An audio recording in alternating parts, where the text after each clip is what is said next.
یا ایھا الذین آمنو، اے لوگو جو ایمان لائے ہو، خذو پکڑو، لے لو، اختیار کرو، حذرکم اپنا بچاؤ۔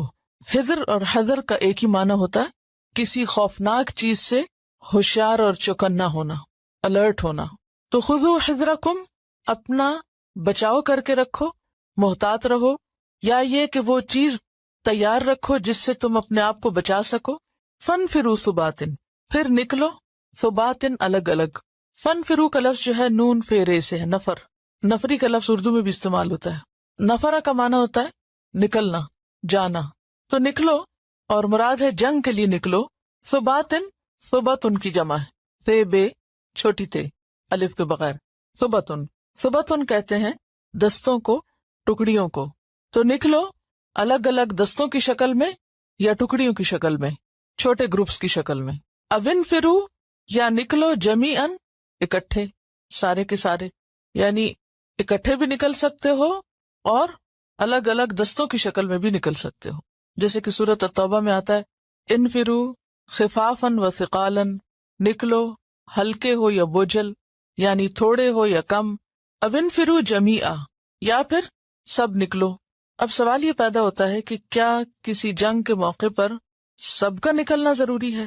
ہاں، اگر حالات اس کا تقاضا کرے اور امام وقت اس کے لیے لوگوں کو بلائے، ورنہ عام حالات میں جیسا جیسا تقاضا ہو، جیسی ضرورت ہو اس کے مطابق، جیسا کہ سورۃ التوبہ کی آیت نمبر 122 میں کہا گیا وَمَا كَانَ الْمُؤْمِنُونَ لِيَنْفِرُوا كَافَّةً، اور یہ کچھ ضروری نہ تھا کہ سارے ہی مومن نکل کھڑے ہوتے، کیونکہ یہاں لکھا ہے نا انفروا جمیعا، تو وہاں کیا آیا کہ ضروری نہیں کہ ہر دفعہ سب نکل کھڑے ہوں، بلکہ فَلَوْلَا نَفَرَ مِن كُلِّ فِرْقَةٍ مِّنْهُمْ طَائِفَةٌ لِيَتَفَقَّهُوا فِي الدِّينِ، تو ایسا کیوں نہ ہوا کہ ان میں سے ہر بستی کا ایک گروہ نکلا تاکہ وہ دین میں سمجھ بوجھ پیدا کرے۔ وَلِيُنذِرُوا قَوْمَهُمْ إِذَا رَجَعُوا إِلَيْهِمْ لَعَلَّهُمْ يَحْذَرُونَ، اور اپنی قوم کو، اپنے لوگوں کو خبردار کریں جب وہ ان کے پاس پلٹیں۔ تو اس سے کیا پتہ چلتا ہے کہ پھر سب کے سب ایک کام نہیں کریں گے، کچھ لوگ اپنے آپ کو تعلیم کے کام کے لیے مخصوص کریں گے، اور وہ اس کام میں مہارت پیدا کر کے دوسروں کو بھی فائدہ پہنچائیں گے۔ تو یہاں پر ایمان والوں سے خطاب ہے کہ ایمان والوں کو اپنے دشمنوں سے چوکنا رہنا چاہیے، اور پھر جیسے بھی حالات ہوں اس کے مطابق اپنے دین کا دفاع کرنا چاہیے۔ اور پھر یہاں سے یہ پتہ چلتا ہے کہ مومن جو ہے وہ ہوشیار ہوتا ہے، سمجھدار ہوتا ہے، یعنی معاملہ فہم ہوتا ہے، خطرات کو محسوس کرتا ہے، حالات کو فورسی کر سکتا ہے، اس کے مطابق تیاری رکھتا ہے۔ تو یہاں اہل ایمان کو دین کے، خدا کے دشمنوں کے مقابلے میں چوکنا رہنے کے لیے کہا جا رہا ہے کہ تم اپنا بچاؤ رکھو، محتاط رہو۔ اب آپ مجھے یہ بتائیے کہ یہ جو نصیحت کی جا رہی ہے اس کی غرض کیا ہے؟ کیوں یہ نصیحت کی جا رہی ہے؟ ایک تو یہ یاد رکھیے کہ ہر آیت اپنے ایک خاص کانٹیکس میں بھی ہے۔ اس آیت کا کانٹیکس کیا ہے؟ سورۃ النساء کہاں نازل ہوئی؟ مدینہ میں نازل ہوئی۔ مدینہ میں جنگ احد کے بعد حالات بہت خراب ہو گئے تھے، مسلمانوں کے اوپر دشمنوں کا ایک طرح سے خوف رہنے لگ گیا تھا، کیونکہ وہ ایک محاورہ بھی ہے نا کہ دودھ کا جلا چھاچھ بھی پھونک پھونک کے پیتا ہے۔ اس کا مطلب کیا کہ اگر آپ ویری ہاٹ ملک ہو نا، اگر تو آپ اچانک پی لیں تو کیا ہوتا ہے؟ منہ جل جاتا ہے۔ جب منہ جلتا ہے تو پھر آئندہ آپ ہر چیز جو دودھ سے ملتی جلتی شکل کی ہو اس کو بھی پھونک پھونک کے، یعنی ٹھنڈا کر کر کے پیتے ہیں، جس میں سے چھاچھ ہوتا ہے، لسی جس کو آپ بولتے ہیں۔ تو لسی تو آلریڈی ٹھنڈی ہوتی ہے، اب جس کا منہ دودھ سے جل گیا ہو وہ اتنا محتاط ہو جاتا ہے کہ وہ لسی میں بھی پھونکے مار کے پیتا ہے۔ تو یہ کس چیز کے لیے محاورہ ہے؟ احتیاط کے لیے، کہ وہ بہت محتاط ہو جاتا ہے۔ تو جنگ احد میں چونکہ مسلمانوں کو شکست ہوئی تھی اور اس شکست کی وجہ سے ان کے اندر ایک خوف سا بیٹھ گیا تھا، لہٰذا وہ بہت چوکنے ہو گئے تھے اور ہمیشہ فکر کرتے تھے کہ کہیں کسی وقت دشمن حملہ آور نہ ہو جائے۔ اور دوسری طرف یہ بھی ہے کہ مدینہ کے ارد گرد جو لوگ تھے اور خود مدینہ کے اندر جو منافقین تھے وہ آئے دن بے سوچے سمجھے سنی سنائی باتوں کو لوگوں کے اندر مشہور کر دیتے تھے، وہ دشمن آ رہا ہے۔ اچھا، اس سے کیا ہوتا تھا کہ لوگوں کے اندر ایک خوف و ہراس کی کیفیت ہوتی تھی، امن رخصت ہو گیا تھا۔ اور یہ ایک بالکل نیچرل سی بات ہے نا کہ اگر انسان کو زندگی میں کسی وقت کوئی ناکامی ہو جائے تو اس کے بعد اس کی نفسیات کیا بنتی ہے؟ وہ بہت کانشیس ہو جاتا ہے اور بعض اوقات نیگیٹو تھنکنگ بھی آنے لگتی ہے. وہ ہر چیز کے اندر مثبت چیز دیکھنے کی بجائے منفی چیز دیکھنے لگتا ہے. انڈیویجول لیول پر بھی یہ ہوتا ہے کہ اگر زندگی میں مثلاً کسی سے کوئی کار کا حادثہ ہو گیا تو اب وہ سڑک پر نکل کے کیا سوچتا ہے، ابھی پھر میں کہیں لگا یا ابھی مجھے کوئی آ مارے گا. تو یہ ایک بالکل قدرتی سی بات ہے. اگر انسان مستقل طور پر اس کیفیت میں رہے تو اس کا کانفیڈنس ختم ہو جاتا ہے اور وہ زندگی میں کوئی تعمیری رول ادا نہیں کر سکتا. تو ایسی صورت میں بجائے اس کے کہ انسان ایک خوف کا شکار رہے اور ہر وقت ہر آواز اور ہر شور پر اس کا دل بیٹھ جائے اور وہ ڈرنے لگے اور ڈر ڈر کے جیے، تو اس میں یہ ہے کہ انسان جب خوف کی نفسیات میں جیتا ہے تو تعمیری کام نہیں کر سکتا، اٹھ نہیں سکتا، اپنی صلاحیتوں کو صحیح طور پر استعمال نہیں کر سکتا. تو اس کا حل بتایا جا رہا ہے، اور وہ حل کیا ہے؟ ڈرنے کی بجائے کیا کرو؟ محتاط رہو، اپنی سرحدیں مضبوط رکھو، اپنا پہرا مضبوط رکھو، اپنی تیاری پوری رکھو. ڈرنے کی کیا ضرورت ہے؟ اب آپ دیکھیے کہ ایسے ہی جیسے کسی کے گھر میں خدا نخواستہ چوری ہو جائے تو اس کے بعد عموماً لوگ کیا کہتے ہیں؟ یہ گھر ہی چھوڑ دو. یہی ہوتا ہے نا، یہ گھر چھوڑ دو، یہ گھر ٹھیک نہیں. ابھی وہ تو آپ کہیں بھی جائیں گے تو کچھ بھی ہو سکتا ہے. تو مشکل صرف گھر چھوڑنے سے حل نہیں ہوگی، بلکہ اس کے لیے کیا کرنا ہوگا؟ خذوا حذرکم، اپنا بچاؤ رکھو، محتاط رہو، دروازے کھلے نہ چھوڑو، سیکیورٹی کا انتظام رکھو، اور اس کے ساتھ ساتھ جنگی تیاریاں بھی رکھو. فانفروا ثبات او انفروا جمیعا، حالات جس چیز کا تقاضا کرے اس کے مطابق اقدام کرو. کتنا خوبصورت سبق ہے اجتماعی زندگی کے لیے بھی اور انفرادی زندگی کے لیے بھی، کہ انسان کو اگر کبھی کوئی نقصان ہو جائے کسی بھی وجہ سے تو انسان پھر مایوس نہ ہو، خوف زدہ نہ ہو اور پیچھے کو نہ پلٹے اور سنی سنائی باتوں پر یقین نہ کرے. کیونکہ خوف زدہ انسان کی ایک اور نفسیات ہوتی ہے کہ وہ وہمی بھی بہت ہو جاتا ہے، توہمات کا شکار ہو جاتا ہے، سنی سنائی باتوں پہ یقین کرنے لگتا ہے. کیوں؟ کیونکہ وہ اپنا کانفیڈنس کھو چکا ہوتا ہے. تو یہاں پر ایک طرح سے کانفیڈنس بحال کرنے کا طریقہ بتایا جا رہا ہے، اور پھر وار ٹیکٹکس بتائی جا رہی ہیں کہ تم جیسے مناسب سمجھو اس کے مطابق کام کرو. وَإِنَّ مِنْكُمْ، اور بے شک تم میں سے کن میں سے؟ مسلمانوں میں سے. لمن، البتہ جو، لَيُبَطِّئَنَّ، البتہ ضرور دیر لگائے گا، سستی دکھائے گا، کہ تم میں ایسے لوگ موجود ہیں. اور اشارہ کن کی طرف ہے یہاں؟ منافقین کی طرف، کہ جو ہیلے بہانے کر کے پیچھے رہیں گے، وہ نکلنا نہیں چاہیں گے، عذر معذرتیں کریں گے. فَإِنْ أَصَابَتْكُمْ مُصِيبَةٌ، پھر اگر پہنچے تم کو کوئی مصیبت، یعنی وہ تو ہیلے بہانے کر کے پیچھے رہ گئے اور تم نکل گئے، اور پھر اگر کوئی مصیبت آئی تم پر جیسے کہ جنگ احد میں آئی، قالا، تو اس نے کہا، کس نے؟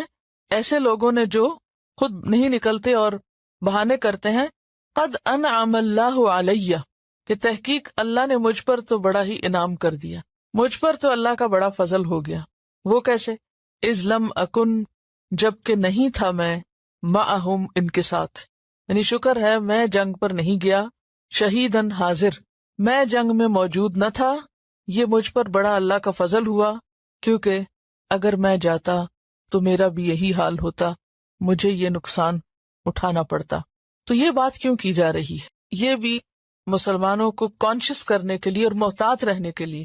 وہی جو بات ہے نا کہ مومن جو ہے وہ کیس اور فطن ہوتا ہے، وہ حالات کو دیکھ کر اندازہ کر لیتا ہے، اس کی نظر گہری نظر ہوتی ہے، اور وہ حقائق کو اندر تک تہ تک جا کے دیکھتا ہے، صرف اوپر اوپر سے نہیں چیزوں کو دیکھتا، گہری نظر سے دیکھتا ہے. تو اب حالات بتائے جا رہے ہیں، کیونکہ منافقین کی منافقت سب پر تو نہیں کھلی ہوئی تھی، تو منافقین مسلمانوں کے اندر ملے ہوئے تھے اور مسلمانوں کے گروہ کا حصہ سمجھے جاتے تھے. اب جب کسی خوف کے موقع پر یا کسی جنگ کی دعوت کے موقع پر انہیں بلایا جاتا تو وہ اس طرح ریاکٹ نہیں کرتے تھے جس طرح مخلص مومن کرتے تھے. مخلص مومنوں کا طریقہ کیا تھا؟ جیسے آپ پیچھے پڑ چکے ہیں کہ جنگ احد کے اگلے ہی دن جب بلایا گیا تو وہ پھر نکل پڑے. منافقین نہیں نکلتے تھے، کام چور لوگ تھے، کسی بھی قربانی کے موقع پر جان چھڑاتے اور بہانے کر کے پیچھے رہ جاتے. یہ جو بطا کا لفظ ہے نا، لَيُبَطِّئَنَّ، یہ بے توئے حمزہ سے ہے. بط ان کا مطلب ہوتا ہے سست ہونا، پیچھے رہنا، دیر لگانا، ڈھیلا پڑنا، اور بعض اوقات دوسروں کی بھی ہمتیں پست کرنا اس طریقے سے، نہ خود کام کرنا، نہ کرنے دینا، نہ دوسروں کے لیے کوئی اچھی مثال بننا. کیونکہ عموماً ایسا ہوتا ہے نا کہ اگر کسی گروہ کے اندر ایک شخص بہادر ہو، کریجیس ہو، ہمت والا ہو، مشکل وقت میں ڈرنے، گھبرانے اور پریشان ہونے کی بجائے ایک ڈیسیژن لے کے نہیں اس کام میں کیا مشکل ہے، کوئی مشکل نہیں، یہ کرنا ہے اور یہ ہو سکتا ہے، یعنی چیلنجز قبول کر سکتا ہو، تو جو ضعیف الاعتقاد اور کمزور قسم کے لوگ ہوتے ہیں وہ اس کے حوصلے کو دیکھ کر کیا کرتے ہیں، وہ بھی اٹھ کھڑے ہوتے ہیں، وہ بھی حوصلہ مند ہو جاتے ہیں. لیکن اگر کسی گروہ کے اندر صرف حوصلے پست کرنے والے لوگ ہوں، سست مزاج لوگ ہوں، کام نہ کر کے دینے والے ہوں، تو ان کا وجود معاشرے کے اندر نقصان دہ ہوتا ہے. عموماً جو کام کرنے والے ہوتے ہیں وہ بھی ان کو دیکھ کر ڈھیلے پڑ جاتے ہیں، وہ کہتے ہیں اچھا یہ نہیں نکل رہے تو ہم بھی نہیں نکل رہے، اور پھر الٹا اوپر سے جھوٹی خبریں، ادھر ادھر کی سنی سنائی باتیں اور وہمی باتیں اور بے وجہ کی منفی قسم کی باتیں عام کرتے ہیں، جس کی وجہ سے لوگوں کے حوصلے پست ہوتے ہیں. تو اللہ تعالیٰ خبردار کر رہے ہیں کہ دیکھو تمہارے اندر، تمہارے معاشرے میں ایسے لوگ موجود ہیں جو خود بھی پیچھے رہیں گے، چھپ جائیں گے، خطرے کے وقت نظر نہیں آئیں گے، دیر لگائیں گے، بہانے کریں گے، اور جب تم نکلو اور تمہیں کوئی مشکل پیش آئے تو پیچھے سے خوش ہو کے کہیں گے کہ شکر ہے ہم نہیں گئے اور شکر ہے ہم بچ گئے. اور ویسے بھی منافقین کا حال پیچھے آپ پڑھ چکے ہیں سورۃ آل عمران آیت 120 میں، وَإِن تُصِبْكُمْ سَيِّئَةٌ يَفْرَحُوا بِهَا، کہ جب تم پر کوئی تکلیف آتی ہے تو وہ کیا کرتے ہیں، خوش ہوتے ہیں. سورۃ التوبہ آیت 50 میں آتا ہے وَإِن تُصِبْكَ مُصِیبَةٌ، اگر آپ پر کوئی مصیبت آتی ہے، یقولوا تو کہتے ہیں قد اخذنا امرنا، ہم نے تو اپنا معاملہ سنبھال لیا، من قبل اس سے پہلے ہی، وَيَتَوَلَّوْا وَهُمْ فَرِحُونَ، اور وہ منہ موڑ جاتے ہیں اس حال میں کہ وہ بہت خوش ہو رہے ہوتے ہیں کہ شکر ہے مصیبت ہم پہ نہیں آئی، انہی پر آئی. تو اس آیت سے پتہ یہ چلتا ہے کہ نیکی کے کاموں میں سستی دکھانا، پیچھے رہنا، کام کے وقت چھپ جانا، کام چوری کرنا، قربانی نہ کرنا، اور خصوصاً دین کے کاموں میں، اجتماعی کاموں میں جس میں اسلام کا، دین کا فائدہ ہو، سب مسلمانوں کی مصلحت ہو، ایسے کاموں میں دیر لگانا منافقت کی علامت ہوتا ہے. یہ انسان کے نفاق کی نشانی ہوتی ہے، ایمان کی کمزوری ہوتی ہے. بعض لوگ یہ سمجھتے ہیں کہ دنیا میں دین کے لیے کوئی قربانی کیے بغیر ان کو جنت مل جانی چاہیے، اور انہیں اللہ کا محبوب بن جانا چاہیے، اور انہیں اعلی مقامات اور درجات حاصل ہونے چاہیے، خواہ وہ اس کی کوئی قیمت ادا نہ کریں. تو اسی لیے ہم دیکھتے ہیں کہ منافقین کا طرز عمل کچھ ایسا ہی تھا. منافقین کا طرز عمل کچھ اسی قسم کا تھا. وہ کیا چاہتے تھے کہ ایک طرف دیندار بھی کہلائیں اور دوسری طرف ان کو کوئی قربانی نہ کرنی پڑے، کیونکہ وہ تو یہ چاہتے ہیں کہ ہماری تعریف ان کاموں پر بھی ہو جو ہم نے کیے ہی نہیں. تو یہاں پر ایسے ہی کردار کو کھولا جا رہا ہے کہ وَإِنَّ مِنْكُمْ لَمَن لَيُبَطِّئَنَّ، تم میں سے بعض لوگ ایسے ہیں جو ضرور سستی دکھائیں گے، دیر لگائیں گے، پیچھے رہیں گے.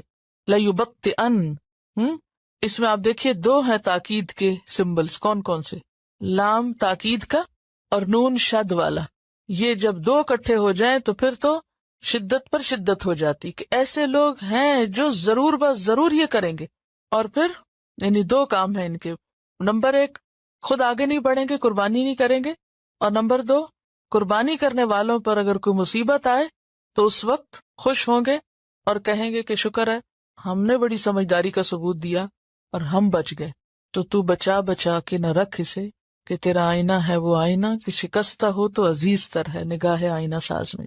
ترجمے میں اگر نہیں لکھا تو ضرور لکھ لیں، البتہ ضرور سستی دکھائے گا یا ضرور پیچھے رہے گا، دیر لگائے گا. اس میں ہمارے لیے کیا سبق ہے؟ دیکھیے ایک کام وہ ہوتا ہے جو ہماری ذات کے لیے ہوتا ہے نا، ذاتی کام، پرسنل، گھر کے کام، ان میں عموماً ہمارا رویہ کیا ہوتا ہے؟ ذاتی کاموں میں ہمارا ایٹیٹیوڈ کیا ہوتا ہے؟ جس میں ہمارا کوئی ذاتی فائدہ ہو. رسک لیتے ہیں یا نہیں؟ کوئی بھی شخص جو بزنس کرتا ہے وہ رسک لیتا ہے یا نہیں؟ جب انویسٹمنٹ کر رہا ہوتا ہے رسک لیتا ہے نا، قربانی بھی کرتا ہے، وقت بھی لگاتا ہے، ہر چیز کا خطرہ مول لیتا ہے، بعض اوقات لوگوں کی طرف سے آنے والی مشکلات کو بھی برداشت کرتا ہے. لیکن آخر ایسا کیوں ہوتا ہے کہ جب دین کے کام میں کوئی قربانی کرنی پڑے، وقت یا مال یا جان لگانا پڑے، تو اس وقت ہم اس طرح آگے کیوں نہیں بڑھتے اس طرح قربانی کیوں نہیں کرتے جس طرح ہم اپنے ذاتی کاموں کے لیے کرتے ہیں؟ یعنی ہم میں سے ہر ایک کو سوچنا چاہیے کہ یہ فرق کیوں ہے. آپ اپنے آپ کو انالائز کر سکتے ہیں. وہ کون کون سے کام ہیں جن کو آپ شوق سے جلدی سے فوراً کر لیتے ہیں، اور وہ کون کون سے کام ہیں کہ جن کو کرنے سے پہلے کئی دفعہ سوچتے ہیں اور پھر انتظار کرتے رہتے ہیں اور پھر آخر کار شرم کے مارے کر ہی لیتے ہیں. ہم میں سے ہر ایک کو اپنا جائزہ لینا چاہیے کہ میری جلدی کس چیز میں ہے اور میری تاخیر کس چیز میں ہے. اگر دنیا کے لیے جلدی ہے اور آخرت کے کاموں میں تاخیر ہے تو یہی منافقت. حضرت عمر رضی اللہ عنہ حضرت حذیفہ کو قسم دے کے پوچھتے ہیں کہ بتاؤ کہیں منافقین میں میرا نام تو نہیں لکھا ہوا تھا، کیونکہ ان کو حضور صلی اللہ علیہ وسلم نے بتا دیے تھے نا نام. تو کہتے ہیں میں تمہیں قسم دے کے پوچھتا ہوں کہ میرا نام تو اس لسٹ میں نہیں تھا. یہ عمر کہہ رہے ہیں جو اتنی قربانیاں کر کے مکہ چھوڑ کے مدینہ آئے ہیں، اپنا گھر بار چھوڑ کے سب کچھ، اور ہر موقع پر قربانیاں کرتے نظر آ رہے ہیں، جان سے، مال سے، وقت سے، ہر چیز سے. ان کو خوف ہے اور فکر ہے کہ دیکھو میرا نام تو نہیں اس لسٹ میں منافقین والی. لیکن آج ہم میں سے کتنے لوگ ہیں جو اپنے بارے میں منافقت کا خوف بھی رکھتے ہوں کہ کہیں ہمارے اندر تو کوئی ایسی سمپٹم یا علامت نہیں، کوئی ایسی چیز تو نہیں کہ جو ہمیں مخلص اہل ایمان سے نیچے لا کے کہیں اور کسی کیٹیگری میں شامل کر دے. ہم سب کو سوچنے کی ضرورت ہے. ایک چھوٹا سا ٹیسٹ میں آپ کو دے رہی ہوں، چھوٹی چھوٹی چیزوں کا جائزہ لیجیے. جب ہم گھر میں ہوور لگاتے ہیں تو کس دل سے لگاتے ہیں؟ اگر یہاں لگانا پڑے تو کس دل سے لگاتے ہیں؟ چھوٹا سا اپنے آپ کا اندر سے جائزہ لیجیے. گھر میں اگر ہمیں شیشہ صاف کرنا ہو تو ہم کس طرح کرتے ہیں؟ کوئی چیز بنانی ہو، رکھنی ہو، اٹھانی ہو، کس دل سے اور کس نیت اور کس جذبے سے اپنے ذاتی کام کرتے ہیں؟ اور جب دین کے اجتماعی فائدے کے کام کرتے ہیں تو ہم کس دل سے کرتے ہیں، کس شوق سے کرتے ہیں، کس سوچ کے ساتھ کرتے ہیں؟ بس صرف ڈیوٹی پوری کرنی ہے. گھر میں تو ہم یہ نہیں سوچتے کہ صرف ڈیوٹی پوری کرنی ہے. اس کہتے ہیں یہ میرا کام ہے. آخر اللہ کے دین کا کام میرا کام کیوں نہیں؟ اس کام کو ہم میرا کام کیوں نہیں کہتے؟ یہ کسی اور کا نہیں، یہ ہم سب کا ہے. اور اگر ہم اپنی ذات کے لیے اتنے مخلص ہیں تو ہمیں دین کے نام پر کوئی بھی جو کام ہو رہا اس کے ساتھ بھی اسی درجے کی کمٹمنٹ ہونی چاہیے. اور خاص طور پر وہ کام جس سے براہ راست ہم فائدہ اٹھا رہے ہوں. یعنی ہمیں تو دین کے ان سارے کاموں میں حصہ ڈالنا چاہیے جن سے براہ راست اگر ہمیں ڈائریکٹلی کوئی فائدہ نہ بھی پہنچ رہا ہو. کہاں یہ کہ وہ جگہیں اور وہ کام جس سے ہمیں فائدہ پہنچ رہا ہو اس میں بھی اگر ہم ہاتھ لگاتے ہوئے ڈریں اور پیچھے رہیں اور بہانے کریں اور کسی نہ کسی طرح چھپنے کی اور بھاگنے کی فکر کریں تو پھر ہم کیا کریں؟ کیونکہ ہمارے سامنے تو کوئی جنگ ونگ تو ہے نہیں، ہم نے کہاں جانا ہے اور کیا ہم قربانی کریں گے دین کے نام پر؟ یہی چھوٹی چھوٹی قربانیاں نا. لیکن ہم عموماً اس وقت جو مسلمانوں کا دین کے معاملے میں رویہ ہے وہ کچھ اسی طرح کا ہی ہے کہ اپنی ذات مقدم ہے اجتماعی کام سے. وہ اس دن مجھے کوئی کسی جیو کا کال بتا رہا تھا، کسی ربائی کا کال تھا، شاید کوئی کوٹ کر رہا تھا، مجھے اب نام اور موقع یاد نہیں بہرحال. اس نے کہا کہ وہ ہم اتنی نمازیں تو نہیں پڑھتے جتنی مسلمان پڑھتے ہیں، ہم اتنی دعائیں تو نہیں کرتے جتنی مسلمان کرتے ہیں، ہاں ہم کنٹریبیوٹ کرتے ہیں اور مسلمان نہیں کرتے. یعنی کہ ہم اجتماعی کاموں کے لیے اور اپنے مشن اور کاز کے لیے جو وقت دیتے ہیں اور جو مال دیتے ہیں اور جو اپنی ایفرٹس لگاتے ہیں وہ مسلمانوں میں نظر نہیں آتی. یہاں ہمارے اور ان میں فرق ہو جاتا ہے. یعنی اس چیز میں ہم آگے، اور یہ بالکل حقیقت ہے.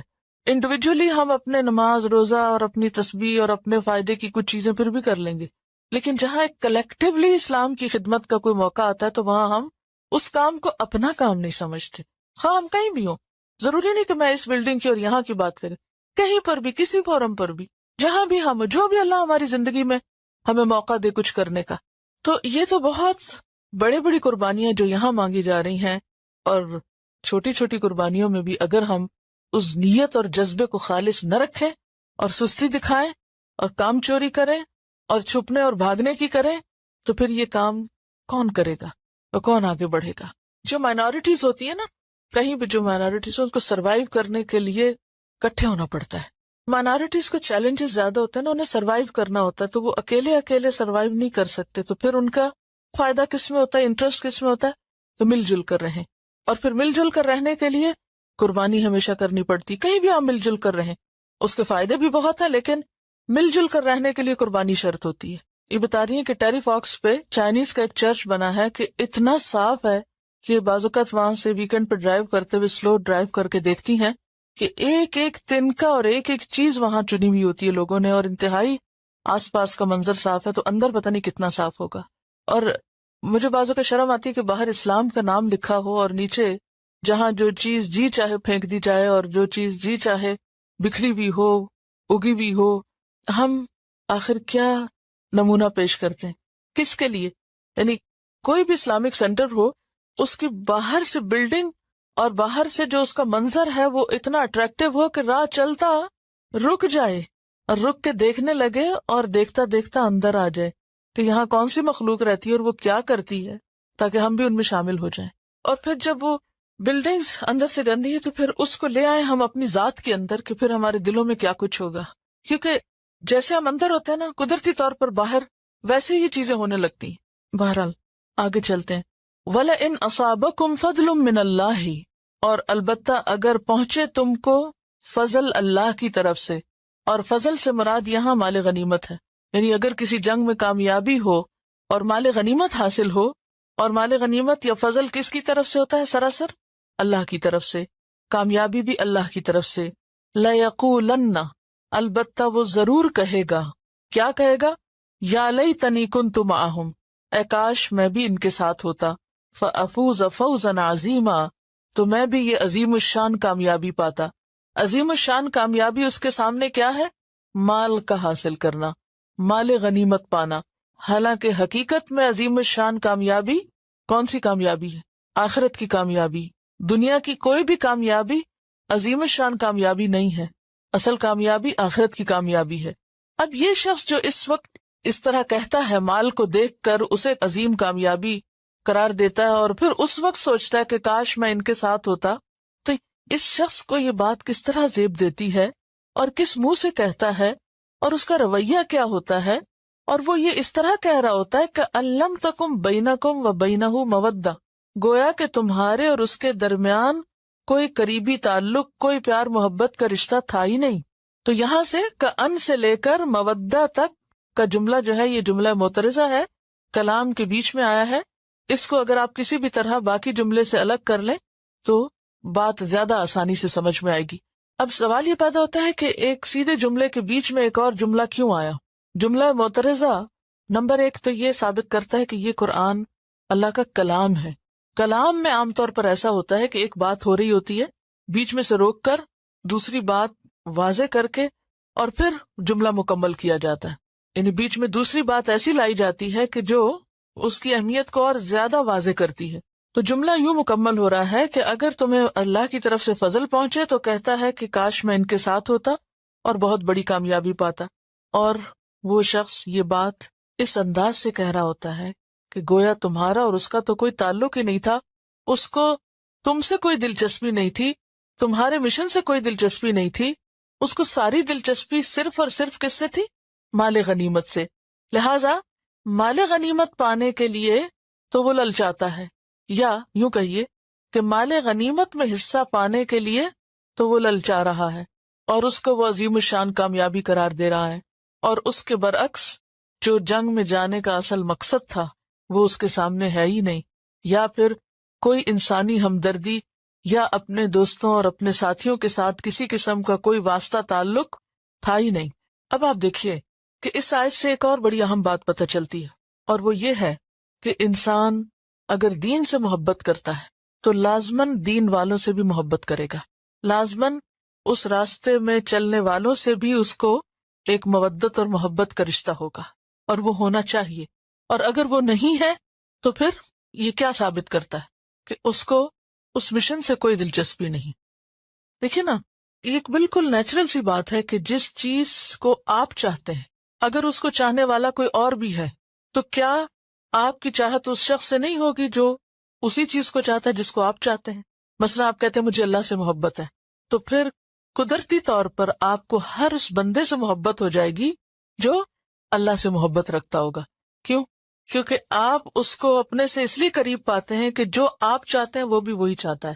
ایک مشن ہے، نیوکلیس ایک ہے نا، تو جب نیوکلیس ایک ہوتا ہے تو جتنی بھی چیزیں اس کے ارد گرد ہوتی ہیں وہ سب اس سے بھی جڑی ہوئی ہوتی ہیں اور آپس میں بھی جڑی ہوئی ہوتی ہیں، وہ آپس میں ٹوٹی ہوئی نہیں ہوتی، اور اگر وہ آپس میں ٹوٹ جائیں تو پھر وہ نیوکلیس سے بھی نہیں جڑ سکتی۔ ٹھیک ہے، اسی لیے یہ دعا بھی سکھائی گئی، اللہم ارزقنا حبک، اے اللہ ہمیں اپنی محبت دے، وحب من یحبک، اور ہر اس بندے کی محبت دے یا ہر اس شخص کی محبت دے یا اس کی محبت دے جو تجھ سے محبت کرتا ہے، کہ ایسا نہ ہو کہ ہم تجھ سے تو محبت کریں لیکن جو تجھ سے محبت کرتے ہیں ان سے محبت نہ کریں، کیونکہ دس از اے مسٹ، یہ پوری ایک چین بنتی ہے۔ اور اگر آپ کو ان لوگوں سے محبت نہیں جو آپ ہی جیسا مشن رکھتے ہیں، تو اس کا مطلب یہ کہ آپ اپنے مشن سے محبت میں بھی جھوٹے ہیں، اس سے بھی آپ کو محبت نہیں، کیونکہ ایک منزل تک پہنچنے کے لیے ان سب کے ساتھ مل کر آپ کو چلنا ہوتا ہے۔ کوئی بھی شخص اس کام میں، خصوصاً دین کی خدمت کے کام میں، اکیلا نہیں چل سکتا، تنہا نہیں چل سکتا، اسے اپنے ساتھ اور لوگوں کی ضرورت ہوتی ہے۔ دنیا میں بھی آپ دیکھیے کہ کسی بھی بڑے کام کو کرنے کے لیے کوئی ایک بڑا پتھر ہی ہلانا ہٹانا ہو تو کیا کرنا ہوتا ہے؟ 4-5 لوگ چاروں سمتوں سے لگیں گے اور پھر وہ اٹھے گا۔ تو اسی طرح دین کی خدمت کا کام تنہا نہیں ہو سکتا، یہ بھاری پتھر کوئی ایک شخص نہیں اٹھا سکتا، اس کے لیے ضروری ہے کہ کچھ اور لوگ آپ کے ساتھ ہوں۔ جب وہ آپ کے ساتھ ہوں گے تو ان کے ساتھ کوآرڈینیشن ضروری۔ اگر 4 پتھر اٹھانے والے باہم کوآرڈینیٹ نہ کریں تو خالی زور لگاتے رہیں تو بھی پتھر نہیں اٹھتا۔ تو یہاں پر کیا کہا جا رہا ہے کہ ان لوگوں کی، ان منافقین کی حالت یہ کہ پہلے تو نکلتے نہیں، پھر اگر تم نکلو اور مصیبت اٹھاؤ تو خوش ہوتے ہیں اور کہتے ہیں شکر ہے ہم نے اپنا بچاؤ کر لیا، اور اگر تمہیں کوئی کامیابی ہو تو اس وقت یہ ضرور سوچتے ہیں کاش ہم بھی ساتھ ہوتے تو ہم بھی کامیاب ہوتے، اور یہ بھول جاتے ہیں کہ تمہارا اور ان کا ساتھ ہونے کا کوئی اور بھی سبب تھا، اور سبب بھی تھا ساتھ ہونے کا، محبت کا، مودت کا۔ محبت اور مودت کی وجہ کوئی مال نہیں تھا کہ تم اکٹھے ہوئے تھے مال غنیمت کمانے یا دنیا کے فائدے اٹھانے، تم تو سب اکٹھے تھے کس لیے؟ اللہ کے دین کی ترقی کے لیے، ایک مشن کے لیے۔ فَلْيُقَاتِلْ، یہاں پھر نیت کو خالص کیا گیا، فَلْيُقَاتِلْ، بس چاہیے کہ جنگ کریں، فی سبیل اللہ، اللہ کے راستے میں، الذین، وہ لوگ، یشرون الحیات الدنیا بالآخرہ، جو بیچ ڈالتے ہیں دنیا کی زندگی کو آخرت کے بدلے، جو آخرت کمانے کے لیے، آخرت پانے کے لیے، آخرت چاہنے کے لیے دنیا بیچ ڈالتے ہیں، دنیا کے نقصان کی پرواہ نہیں کرتے۔ انہیں چاہیے کہ پھر وہ جب اس راستے میں نکلے تو خالصتاً اللہ کے لیے نکلیں، جیسے کہ وہ حدیث میں آتا ہے نا کہ جو اس لیے جنگ کرے لِتَكُونَ کلمۃ اللہ ہی العلیٰ فَهُوَ فِي سبیل اللہ، کہ اللہ کا کلمہ بلند ہو، وہی دراصل اللہ کے راستے میں نکلتا ہے۔ تو یہاں پھر ریمائنڈر دیا گیا، چاہیے کہ جنگ کریں، لڑیں، کس میں؟ فی سبیل اللہ، صرف اللہ کے راستے میں۔ تو اس سے یہ بھی پتہ چلتا ہے کہ مومن کے لیے جنگ صرف ایک ہی مقصد کے لیے جائز ہے، کسی دوسرے مقصد کے لیے نہیں، اور وہ مقصد ہے اللہ کا کلمہ بلند کرنا جب بھی حالات اس کا تقاضا کریں۔ جیسے پیچھے آپ سورۃ البقرہ میں پڑھ چکے نا، وَمِنَ النَّاسِ مَن يَشْرِي نَفْسَهُ ابْتِغَاءَ مَرْضَاتِ اللَّهِ، کہ لوگوں میں سے کوئی ایسا بھی ہے جو اللہ کی رضا پانے کے لیے اپنا آپ بیچ ڈالتا ہے، خود کو بھی بیچ ڈالتا ہے، کچھ بھی نہیں باقی چھوڑتا، مال اور اولاد اور باقی چیزیں تو اور بات ہے، وہ اپنا آپ بھی بیچ دیتا ہے۔ تو یہاں بھی کیا ہے کہ جو لوگ دنیا کی زندگی بیچ ڈالتے ہیں آخرت کی زندگی پانے کے لیے، مراد کیا؟ آخرت کی کامیابی پانے کے لیے، انہیں چاہیے کہ پھر وہ اپنی نیتیں درست رکھا کریں، اور جو بھی وہ کام کریں اللہ کے نام کی بلندی کے لیے کریں، نہ اپنا نام بلند کرنا اور نہ ہی کسی دوسرے کا۔ وَمَن يُقَاتِلْ فِي سَبِيلِ اللَّهِ، اور جو بھی اللہ کے راستے میں جنگ کرے گا، فَيُقْتَلْ، پھر مارا جائے، او یغلب، یا غالب آ جائے، فَسَوْفَ نُؤْتِیہِ، پس ان قریب ہم دیں گے اس کو، اجرًا عظیما، اجر عظیم۔ یعنی اس راستے میں اگر کوئی شخص کسی دشمن کے ہاتھوں مارا جائے یا پھر وہ کسی کو مار دے اور غالب آ جائے، تو دونوں صورتوں میں، یعنی خواہ غازی ہو خواہ شہید، دونوں صورتوں میں اس کے لیے کیا ہے؟ اجر عظیم۔ تو اس آیت سے کیا پتہ چلتا ہے؟ نمبر 1 یہ کہ ایک مومن کسی دنیاوی مقصد کے لیے جنگ نہیں کرتا۔ جیسے اور قوموں کے مقاصد کیا ہوتے ہیں جنگ کرنے کے؟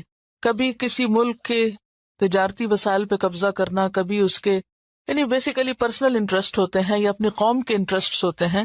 تو یہاں پر بیسیکلی کیا سکھایا جا رہا ہے کہ مومن کسی پر زیادتی کرنے کے لیے، ظلم کرنے کے لیے، ان کی زمین یا ان کے وسائل اور ریسورسز پر قبضہ کرنے کے لیے جنگ نہیں کرتا، بلکہ وہ کس لیے جنگ کرتا ہے؟ اللہ کی رضا کے لیے، دین کی سربلندی کے لیے، آخرت کے فائدے کے لیے۔ تو پہلی بات جنگ کا مقصد بتا دیا گیا، دوسری بات اس کا اجر بتا دیا گیا، کہ کتنا بڑا اجر ہے، اور بعض احادیث سے بھی اس کا اجر پتہ چلتا ہے. مثلاً بخاری کی حدیث ہے، سہیل بن سعد کہتے ہیں کہ آپ صلی اللہ علیہ وسلم نے فرمایا، اللہ کی راہ میں ایک صبح یا شام نکلنا دنیا و ما فیہا سے بہتر ہے. حضرت ابو ہریرہ فرماتے ہیں کہ آپ صلی اللہ علیہ وسلم نے فرمایا، اس ذات کی قسم جس کے قبضے میں میری جان ہے، میں چاہتا ہوں کہ اللہ کی راہ میں شہید کیا جاؤں، پھر زندہ کیا جاؤں، پھر شہید کیا جاؤں، پھر زندہ کیا جاؤں، پھر شہید کیا جاؤں. یعنی واقعی اگر کوئی خالصتاً اللہ کی رضا کے لیے سب کچھ کرتا ہے اور دنیاوی مفادات اور زمینوں کی جنگ نہیں کرتا، تو ایسا شخص اگر مارا بھی جائے تو وہ ایسا لطف اٹھاتا ہے کہ بار بار اسی طریقے سے پھر مرنا چاہتا ہے. تو فیقتل کی بات یہاں کی گئی. پھر فرمایا وما لکم، اور کیا ہے تم کو، لا تقاتلون، نہیں تم جنگ کرتے، فی سبیل اللہ، اللہ کے راستے میں. اب یہاں ابھارنے کے لیے یہ انداز اختیار کیا گیا کہ آخر ایسا کیوں نہیں. تعجب کی بات ہے کہ تم نہیں نکلتے اس راستے میں، تم نہیں نکلتے جنگ کے لیے. والمستضعفین، اور کمزور سمجھے گئے، من الرجال، مردوں میں سے، والنساء، اور عورتوں میں سے، والولدان، اور بچوں میں سے، الذین، وہ لوگ، یقولون، جو کہتے ہیں، کیا کہتے ہیں، ربنا، اے ہمارے رب، اخرجنا من هذه القریۃ، نکال ہمیں اس بستی سے، الظالم اہلھا، جس کے رہنے والے ظالم ہو گئے، واجعل لنا من لدنک ولیا، اور بنا ہمارے لیے اپنے پاس سے کوئی مددگار، واجعل لنا، اور بنا ہمارے لیے من لدنک نصیرا، اپنے پاس سے کوئی ناصر و مددگار، دفاع کرنے والا. نبی صلی اللہ علیہ وسلم جب ہجرت کر کے مدینہ تشریف لے آئے تھے تو جہاں ایک طرف مدینہ پر بار بار یلغار ہو رہی تھی، وہاں دوسری طرف مکہ میں پیچھے رہنے والے مسلمان جو ہجرت نہیں کر سکے تھے، عورتیں اور بچے، بیمار، معذور لوگ، ان کو کفار ان کے اسلام کی وجہ سے بہت ستاتے تھے اور تنگ کرتے. جیسے آپ جانتے ہیں کہ نبی صلی اللہ علیہ وسلم اور آپ کے ساتھیوں کی ہجرت کی وجہ بھی کیا تھی؟ کیوں ہجرت کی تھی؟ دشمنوں کے مظالم کی وجہ سے، اہل مکہ کے ظلم کی وجہ سے انہوں نے ہجرت کی تھی. اب جو ہمت والے تھے، طاقت والے تھے، وہ تو ہجرت کر کے آ گئے، لیکن جو کمزور بچے تھے یا عورتیں تھیں وہ نکل نہیں سکتے تھے، وہ ہجرت نہیں کر سکتے تھے. اب ان کا اسلام ظاہر کرنا ان کے لیے ایک بہت بڑی مشکل کا ذریعہ بن گیا تھا. تو وہ وہاں روتے تھے اور پکارتے تھے. کمزور مرد یعنی بوڑھے یا بیمار، اور عورتیں اور بچے جو کافروں کا ظلم و تشدد برداشت کرنے پہ مجبور تھے، وہ فریادیں کرتے تھے اللہ سے. کیا فریادیں؟ ربنا اخرجنا من هذه القریہ، یا رب تو ہمیں اس بستی سے نکال. کس بستی سے؟ مکہ سے. کیوں نکال؟ الظالم اہلھا، جس کے رہنے والے بہت ظالم ہو گئے، ہمیں ان ظالموں کے چنگل سے نجات دے. وہ ظلم کیوں کرتے تھے؟ ان کے اسلام کی وجہ سے. اللہ کے بندوں پر ظلم ہو رہا تھا اللہ کا نام لینے کی وجہ سے. وَاجْعَلْ لَنَا مِن لَّدُنْكَ وَلِيًّا، اور بنا ہمارے لیے اپنے پاس سے کوئی مددگار، یعنی کوئی ایسا بندہ پیدا کر کہ جو ہمیں اس چنگل سے نجات دلائے، اس ظلم سے نجات دلائے. وَاجْعَلْ لَنَا مِن لَّدُنْكَ، اور بنا ہمارے لیے اپنے پاس سے نصیرا، کوئی مددگار. اب اردو ترجمہ تو ولی کا بھی مددگار ہے اور نصیر کا بھی، لیکن دونوں کا فرق کیا ہے؟ ولی کہتے ہیں من یتولی الامور، جو مختلف کاموں کا ذمہ دار ہو اور معاملات کو ہینڈل کرنا جانتا ہو، جو آپ کو فائدہ پہنچا سکے، جو آپ کے کام کر سکے. تو یا اللہ تو ہمارے لیے کو مددگار ایسا پیدا کر کہ جو ہمیں اس مشکل سے نجات دلائے، ہمارے لیے ایسا مددگار ثابت ہو کہ ہمیں ہماری اس مصیبت سے باہر نکالنے والا ہو. اور نصیر کا مطلب ہوتا ہے دفاع کرنے والا، کہ جو آ کے ہمیں پروٹیکٹ کرے اور جو ہمیں ڈیفینڈ کرے. حضرت ابن عباس جب اس آیت کو پڑھتے تو کہتے کہ میں اور میری ماں ان لوگوں میں سے تھے جنہیں اللہ نے معذور رکھا، یعنی اس آیت میں ہمارا ذکر ہے